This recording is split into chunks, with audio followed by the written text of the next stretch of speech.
এই যে বাড়িতে কে আছেন? মন্ত্রী মশাই বলুন। হ্যাঁ, তা প্রত্যেক বছরের মতন এই বছরেও তো শিবরাত্রি উপলক্ষে মন্দিরে পুজো হচ্ছে, জানেন তো? হ্যাঁ, সে তো জানি, কিন্তু আমার গিন্নির পায়ে এত ব্যথা যে এবারে আর জল ঢালতে যেতে পারবে বলে তো মনে হয় না। তাতে কি, আপনি দান করুন, বাবা দূর থেকে আশীর্বাদ দিয়ে দেবেন। দান? তা কিসের দান? এত ধুমধাম করে পুজো হবে, তার দান। এ কি, এতদিন ধরে মন্দিরে তো দান দেওয়ার কোনো ব্যাপার ছিল না। এবার আছে। দান করা সবচেয়ে বড় ধর্ম। হ্যাঁ, আমরা বুড়ো বুড়ি খুব অল্প অর্থে সংসার চালাই। আমাদের ছেলে যেটুকু পাঠায় তা দিয়েই চালাই। আমরা আর কি দান করব মন্ত্রী মশাই? দরকার হলে কদিন না খেয়ে থাকবেন, বাবার নামে উপোস করবেন, আর যে দান করবে না আমি তাকে এই রাজ্যে থাকতে দেব না। ওরে বাবা রে, দিচ্ছি দিচ্ছি দিচ্ছি।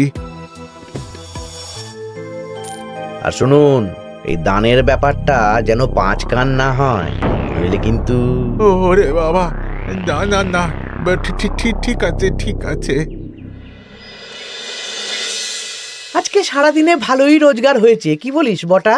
হ্যাঁ, কালকে আবার সারাদিন চাঁদা তোলা হবে। চাঁদা নয়, বল চাঁদার নামে দান তুলছি। হ্যাঁ, আর যা ভয় দেখাচ্ছি, কেউ ভয় মুখ খুলবে না। এই তো যাই, এরকম চলতে থাকলেই আমাকে সেরার সেরা দানি হওয়া থেকে কেউ আটকাতে পারবে না। এই তুমি এই ভর দুপুরে বস্তা কাঁধে নিয়ে কোথায় যাচ্ছ গো? একটু জঙ্গলের দিকে যাচ্ছে গিন্নি, শুকনো কাঠ নিয়ে আসি। পুজোর দিন তো ভোগের রান্না করতে জ্বালানি লাগবে, দেখি শুকনো কাঠ নিয়ে রাজবাড়িতে দিয়ে আসবো। বেশ বেশ বেশ, যাও। হে দেবাদিদেব মহাদেব, তুমি একটু দেখো বাবা।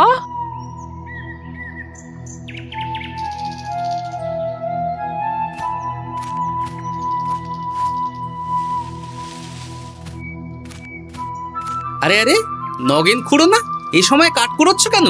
কি আর করব গোপাল, কাঠ কুড়িয়ে নিয়ে যাচ্ছি, এবার এগুলো হাটে বেচবো। সে কি গো, তোমার ছেলে তো শহরে চাকরি করে বলেছিলে, এ মাসে সে অর্থ পাঠায়নি?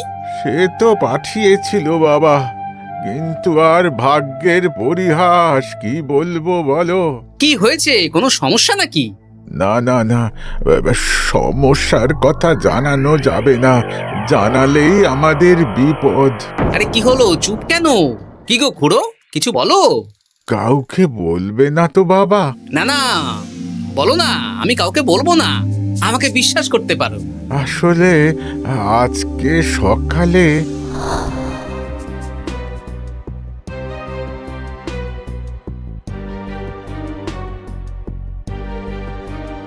হ্যাঁ, মন্ত্রী মশাই? হ্যাঁ, শুধু আমাদের বাড়ি থেকে না, গ্রামের সব বাড়ি থেকে তুলেছে। ঠিক আছে খুড়ো, তুমি নিশ্চিন্তে থাকো। আর আমার চিন্তার শেষ নেই। আমার গিন্নির কদিন ধরে এত পায়ে ব্যথা যে এবারে অতটা হেঁটে মন্দিরে বাবার মাথায় দুধ ঢালতে যেতে পারবে না। ঠিক আছে, তুমি একদম চিন্তা করো না, আমি দেখছি কি করা যায়।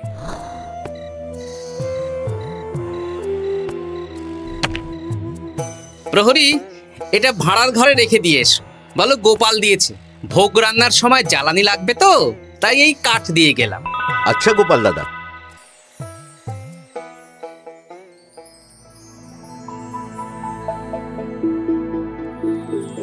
তারপর সবাই কিছু অর্থের যোগান করতে পারলে? মহারাজ, আমি 5 মোহর অর্থ সাহায্য করতে চাই। আমিও 5 মোহর মহারাজ। বেশ গোপাল। মহারাজ, এখন আমার হাত একদম খালি, তাই আমি অন্যভাবে সহযোগিতা করার চেষ্টা করছি। কিরকম? এই তো গতকাল আমি 1 বস্তা কাঠ দিয়ে গিয়েছি, আজকে আরো দেব। তারপর আগামীকাল মন্দির চত্বর পরিষ্কার করব, আগাছা পরিষ্কার করব, পুজোর দিন ভিড় সামলাবো, যারা দূর থেকে আসবে তাদের একটা গরুর গাড়ি করে নিয়ে আসবো। আচ্ছা বেশ বেশ, কর। মন্ত্রী। মহারাজ, এই নিন। এতে 200 মোহর আছে, আমি আরো দান করব। আপনি কোনো চিন্তা করবেন না মহারাজ। বাহ বাহ বাহ বাহ বাহ, এ তো বিশাল ব্যাপার। আমি জীবনে অনেক পাপ করেছি, তাই এখন দান করে একটু যদি পুণ্য লাভ হয় সেটাই আশা। বেশ বেশ পণ্ডিত, তুমি আর রাজবৈদ্য তাহলে পুজোর দশকর্মা দ্রব্যাদি কেনাকাটা শুরু করো। এখন ধারে নিয়ে আসবে, পুজোর পরে সব শোধ করে দেওয়া হবে। আচ্ছা মহারাজ, ঠিক আছে। তাহলে আজকে আমি আর পণ্ডিত মশাই দুজনে বাজারের দিকে যাব আর সব দশকর্মার দ্রব্যাদি কিনে নিয়ে আসবো। হ্যাঁ হ্যাঁ, তাই কর।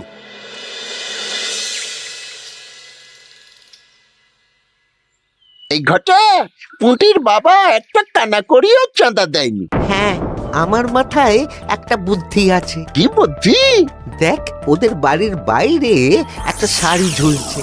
শাড়িটা দেখে খুব একটা ওই পুরানো মনে হচ্ছে না। ওটা হাত সাফাই করে বাজারে বেচে যা অর্থ পাবো সেটাই মন্ত্রী মশাইকে দেব, তাই তো? একদম তাই।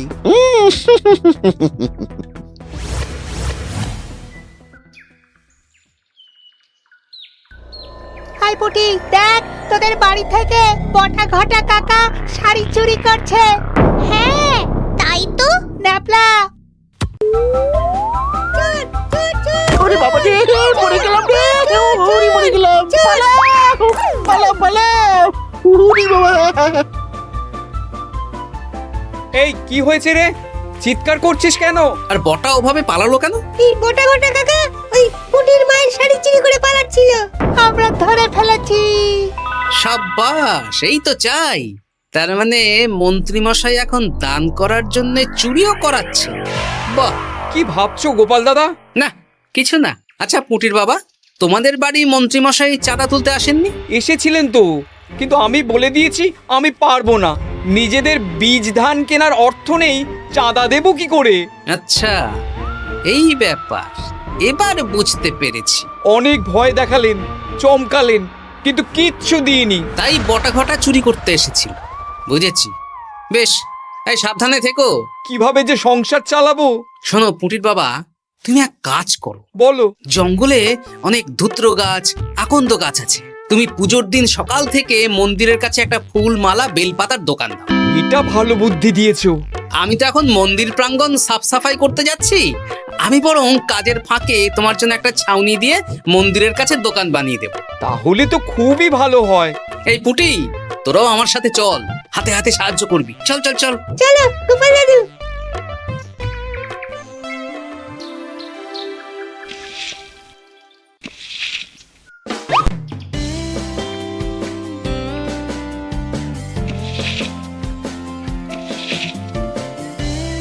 দাদু, এই জায়গাটা গর্ত আছে, তাই মাটি নিয়ে এলাম।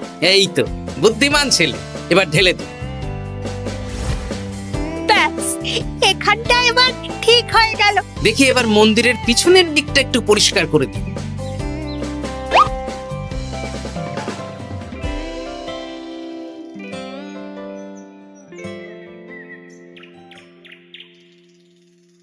জয় মহাদেব।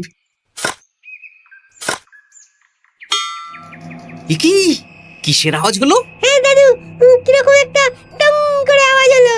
দেখি তো। আরে বাবা, এটা ঘোড়া মনে হচ্ছে। হ্যাঁ তাই তো মনে হচ্ছে। জয় মহাদেব। বের করো বের করো। এই তো।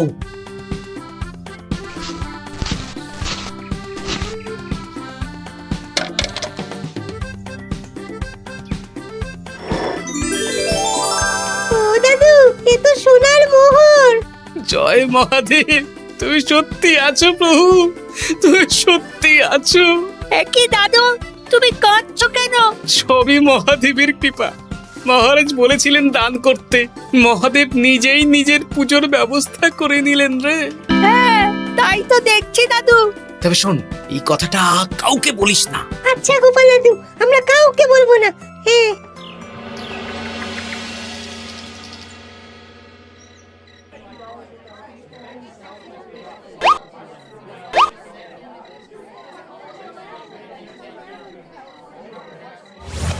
এবার আগামীকাল পুজো।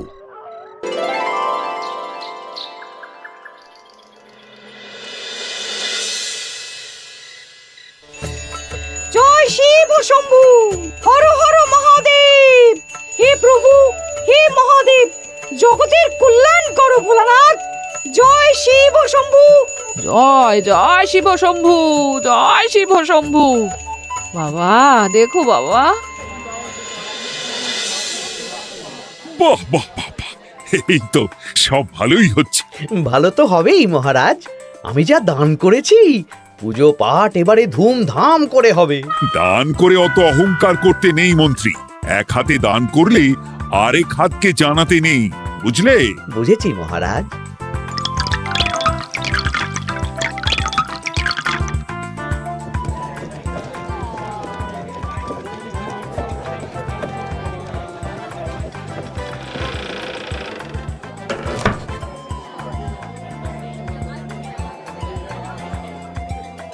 আসুন খুড়িমা, আপনি আসুন। সত্যি গোপাল, তোমার মতো মানুষ হয় না। আমার পায়ে বড় ব্যথা, ভেবেছিলাম এই বছর হয়তো মন্দিরে আসতেই পারবো না। আহা, আমি তো আপনার ছেলের মতন। আর কাল আবার আসতে হবে, বড় মাঠে ভোগের আয়োজন আছে, গাড়ি পাঠিয়ে দেব, কেমন? বেঁচে থাকো বাবা, বেঁচে থাকো। দেখো দেখো গোপালকে দেখো, ও হয়তো অর্থ সাহায্য করেনি, কিন্তু অন্যভাবে কত সাহায্য করছে। এই মন্দির প্রাঙ্গণ থেকে সব আগাছা পরিষ্কার করেছে। মহারাজ, আপনার সাথে কিছু কথা আছে। কি কথা? এখানে বলা যাবে না, যা বলবো আড়ালে। আচ্ছা চল।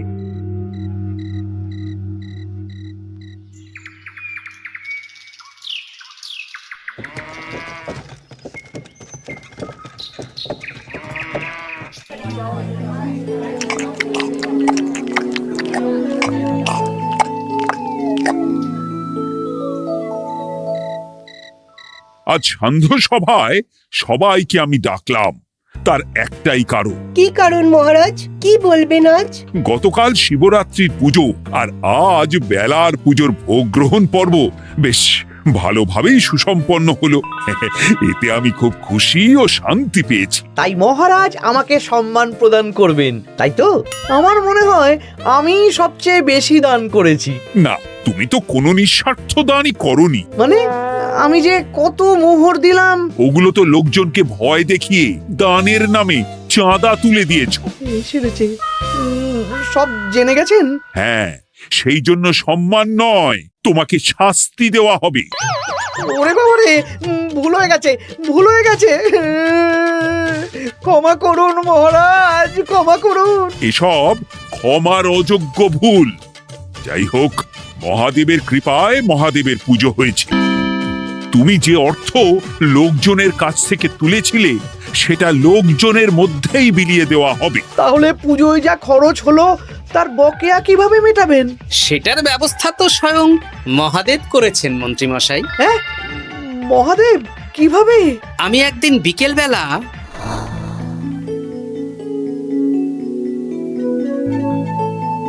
ওরে বাবা, এক ঘোড়া সোনার মোহর। হ্যাঁ, এক ঘোড়া সব মহারাজকে দিয়ে দিয়েছি। আর এই দান সংক্রান্ত যে অর্থ সাম্মানিকের কথা বলেছিলাম তা পাবে গোপাল। ধন্যবাদ মহারাজ। তবে মন্ত্রী মশাই যে অর্থ লোকজনের কাছ থেকে বলপূর্বক তুলেছেন সেটা দিয়ে গরিব চাষি ভাইদের বীজ কেনার অর্থ দান করা হবে। আর মহাদেবের কৃপায় যে এক খড়া মোহর পাওয়া গেছে তা দিয়ে বকেয়া মেটানো হবে। সাবাস গোপাল, সাবাস। এই না হলে আমার গোপাল। সাধু সাধু। আর মন্ত্রী মশাইকে কি করা হবে? ওকে কাল শাস্তি দেওয়া হবে।